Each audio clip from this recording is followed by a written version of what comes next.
Hi guys, welcome back to the channel, and today we are studying about the standard and primary and secondary standard at what are they. And in the last video we studied about the method of expressing concentration. Okay, so today we are studying about the primary and secondary standard. So हमारा सबसे पहले तो हमारा standard क्या होता है. देखो हमारा standard solution क्या होता है. ये इंग्लिश वाला स्टैंडर्ड नहीं है, लाइक उससे थोड़ा सा मिलता जुलता है. ये स्टैंडर्ड होता है ना, एक पर्सन का स्टैंडर्ड है कि वो ऐसा है या ऐसा ऐसी है. ठीक है, वैसे ही हमारे ये जो स्टैंडर्ड होता है ना हमारे ये वाला, तो इसमें ये जो स्टैंडर्ड होता है इसमें इसका कंसंट्रेशन जो होता है वो नोन होता है. ठीक है, standard like standard can be defined in which the concentration of a substance of element is known. देखो हमारे इसमें जो सब्सटेंस का कंसंट्रेशन हमें पता होता है. ठीक है, कंसंट्रेशन की हम उसको कितने अमाउंट में ले रहे हैं. ठीक है, ये हमें पता होता है. A known mass of solute is dissolve to make a solution of the specific volume. देखो हमारा सॉल्यूट जो होता है ना वो हम सॉल्वेंट में डिसॉल्व करते हैं टू मेक अ सॉल्यूशन. ठीक है, तो जो सॉल्यूट का अमाउंट होता है ना वो हमें पता रहता है. तो ये क्या हो गया, हमारा स्टैंडर्ड हो गया. ठीक है, स्टैंडर्ड सॉल्यूशन हमारा यही होता है. ठीक है, standard is use to determine concentration of an unknown substance और सॉल्यूशन. देखो स्टैंडर्ड सॉल्यूशन बेसिकली हमारा जो अननोन सब्सटेंस होता है ना, जिसका हमें कंसंट्रेशन नहीं पता होता, उसका कंसंट्रेशन पता करवाने में हेल्प करवाता है. ठीक है, यही होता है हमारा पूरा स्टैंडर्ड. क्या होता है हमारा स्टैंडर्ड सॉल्यूशन क्या होता है. और देखो स्टैंडर्ड हमारा ये होता है, और स्टैंडर्ड सॉल्यूशन क्या होता है.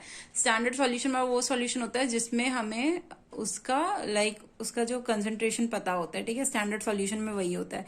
मान लो तुम्हारे पास एक ग्लास है और इसमें तुमने NaOH मिक्स कर रखा है कुछ अमाउंट में. ठीक है, तुम्हें पता है कि तुमने 10 ml जो है वो 10 ग्राम तुमने NaOH डाला है.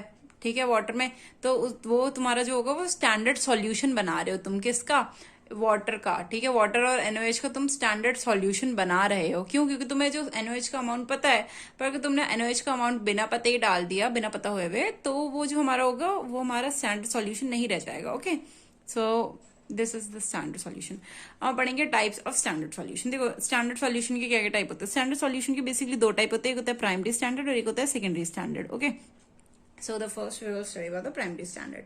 देखो प्राइमरी स्टैंडर्ड क्या होता है. प्राइमरी स्टैंडर्ड सॉल्यूशन वो होता है जिस सॉल्यूशन का ना हमारा बिल्कुल एक्यूरेट रहता है.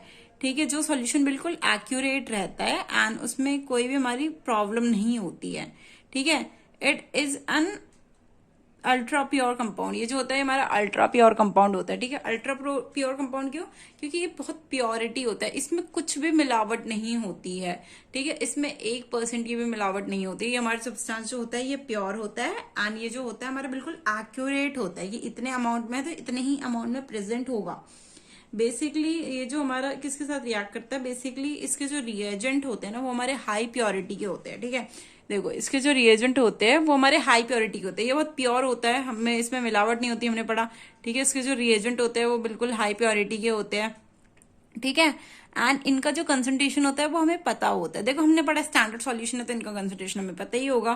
ठीक है, तो ये भी हमारे स्टैंडर्ड सॉल्यूशन का टाइप होता है, इसका हमें कंसंट्रेशन पता होता है. ये हमारा हाई होता है, मतलब इसकी प्रॉपर्टी जो होती है, प्रॉपर्टीज देखो अभी हम प्रॉपर्टीज पढ़ेंगे. इसके जो हाई प्योरिटी होती है ये, ठीक है, एंड इसका कंसंट्रेशन नोन होता है और ये प्योर कंपाउंड होता है, बिल्कुल प्योर. ठीक है, देखो ये हमारा नॉन टॉक्सिक होना चाहिए. नॉन टॉक्सिक क्यों होना चाहिए, अगर हम काम कर रहे हैं लैब में और सामान जो हम यूज कर रहे हैं वो नॉन टॉक्सिक नहीं है, अगर किसी बंदे ने मान लो बिना ग्लव्स के टच करा तो उसके तो हाथ में रिएक्शन हो जाएगी ना, या कुछ प्रॉब्लम आ जाएगी. ठीक है, बाई चांस मान लो ग्लव्स में भी टच करा, बट अगर वो टॉक्सिक मटेरियल है तो उसकी स्मेल से प्रॉब्लम होगी, किसी ना किसी चीज से प्रॉब्लम हो जाएगी. तो जो हमारा प्राइमरी सॉल्यूशन होना चाहिए, प्राइमरी स्टैंडर्ड सॉल्यूशन होना चाहिए, वो हमारा नॉन टॉक्सिक होना चाहिए. ओके, देखो हमने पढ़ा था नॉन टॉक्सिक होना चाहिए और इसकी ना लो रिएक्टिविटी रेट भी होना चाहिए और हाई स्टेबिलिटी भी होनी चाहिए. देखो लो रिएक्टिविटी रेट क्यों होना चाहिए, लो रिएक्टिव रेट इसलिए होना चाहिए क्योंकि अगर उसका मान लो अगर उसका लो रिएक्टिव रेट नहीं है, ठीक है, मान लो सोडियम है वो. ठीक है, सोडियम को हम नॉर्मल रूम टेम्परेचर पे नहीं रख सकते हैं ना. क्यों, क्योंकि अगर वो रूम टेम्परेचर पे रखेंगे तो वो रिएक्ट कर जाएगा बहुत जल्दी. अगर हमारा ऐसे ही हुआ तो हमारा तो वो जो प्रोडक्ट होगा वो वेस्ट हो जाएगा ना. उसमें हमारी जब लो रिएक्टिविटी होनी चाहिए ना उसकी, तो वेस्ट हो जाएगा. ठीक है, और इसकी हाई स्टेबिलिटी होना चाहिए कि वो हमारे कोई भी टेम्परेचर में रह सके. ठीक है, तो कोई भी टेम्परेचर नहीं, बट हमारा जो रूम टेम्परेचर होना चाहिए उसमें उसको स्टेबल होना ही चाहिए. ठीक है, हमारा इनएक्सपेंसिव होना चाहिए एंड हमारा कहीं भी अवेलेबल होना चाहिए। देखो इनएक्सपेंसिव का मतलब ये है कि हमारा सस्ता होना चाहिए प्रोडक्ट। सस्ता क्यों? ताकि वो कहीं भी मिल जाए। देखो अगर प्रोडक्ट ही हमारा बहुत महंगा होगा और वो बहुत कम जगह मिलेगा तो इसमें तो प्रॉब्लम हो जाएगी ना। लाइक हमें सामान नहीं मिल रहा है हमारा, तो हम मतलब सॉल्यूशन ही कैसे बनाएंगे? ठीक है, तो इसमें ये प्रॉब्लम हो जाती है। And now we are studying about the secondary standard arts and property. Okay, तो देखो सेकेंडरी स्टैंडर्ड सॉल्यूशंस क्या होते हैं हमारे, सेकेंडरी स्टैंडर्ड उसकी प्रॉपर्टी क्या होती है। देखो सेकेंडरी स्टैंडर्ड वो सॉल्यूशन होते हैं जो केमिकल कंपाउंड हमें प्राइमरी स्टैंडर्ड के अगेंस्ट रखे जाते हैं। अगेंस्ट अभी तुम समझ नहीं आएगा, पर जब तुम लैब में परफॉर्म करोगे ना सेकेंडरी स्टैंडर्ड वाले सॉल्यूशन, देखो बेसिकली मैं एग्जांपल देती हूँ। जैसे मान लो टाइट्रेशन करा तुमने, मतलब 12th में टाइट्रेशन करा NaOH और मतलब HCl को वाला। तो देखो जो तुमने लाइक बीकर में रखा था ना नीचे कोनिकल फ्लास्क टाइप में, वो तुम्हें लाइक वो तुम्हारा नॉन कंसंट्रेशन वाला होना था। ठीक है, ठीक है, उसमें तुम्हें पता होना चाहिए था। और जो ऊपर तुमने ब्यूरेट में रखा था वो तुम्हारा अननोन कंसंट्रेशन वाला होना चाहिए था। ठीक है, तुम फिर दोनों को जब मिक्स करते तो उसका कंसंट्रेशन हमें तब पता चलता है, या उसकी प्रेजेंस पता चलती है कि इसमें कुछ प्रेजेंस है या नहीं।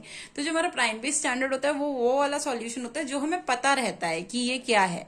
ठीक है, और सेकेंडरी स्टैंडर्ड वाला सॉल्यूशन वो रहता है जिसका हमें कंसंट्रेशन नहीं पता होता है। ओके, सेकेंडरी स्टैंडर्ड हमारे कौन कौन से सॉल्यूशन होते हैं जो हमारे अगेंस्ट द प्राइमरी स्टैंडर्ड रखे जाते हैं। ठीक है, एनी स्पेसिफिक एनालिसिस के लिए यूज होते हैं। ठीक है, कंसंट्रेशन जो होते हैं हमारे सेकेंडरी स्टैंडर्ड की, ये हमारे प्राइमरी वन से ही मिले जाते हैं। ठीक है, अगर हमारा सेकेंडरी स्टैंडर्ड ही मतलब प्राइमरी स्टैंडर्ड ही नहीं होगा तो हमारा सेकेंडरी स्टैंडर्ड में हमें प्रॉब्लम हो जाएगी ढूंढने में। ओके, ये हमारे लेस प्योर होते हैं। देखो प्योर जो होते हैं ये हमारे थोड़े लेस होते हैं। लेस क्यों? क्योंकि हमारे कंसंट्रेटेड नहीं होते हैं।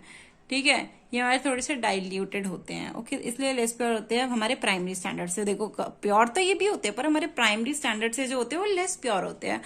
ओके, ये देखो इनकी इसकी प्रॉपर्टी है कि हमारा ये भी इनएक्सपेंसिव होना चाहिए और इजीली अवेलेबल होना चाहिए। हमारा एटमॉस्फेरिक जो कंडीशन है उसमें इसको स्टेबल होना चाहिए। ठीक है, अगर हमारा रूम टेम्परेचर है तो उसमें इसको स्टेबल होना चाहिए। ये नहीं कि उसमें हमारा स्टेबल ही नहीं है। ठीक है, उसमें इसको स्टेबल होना चाहिए।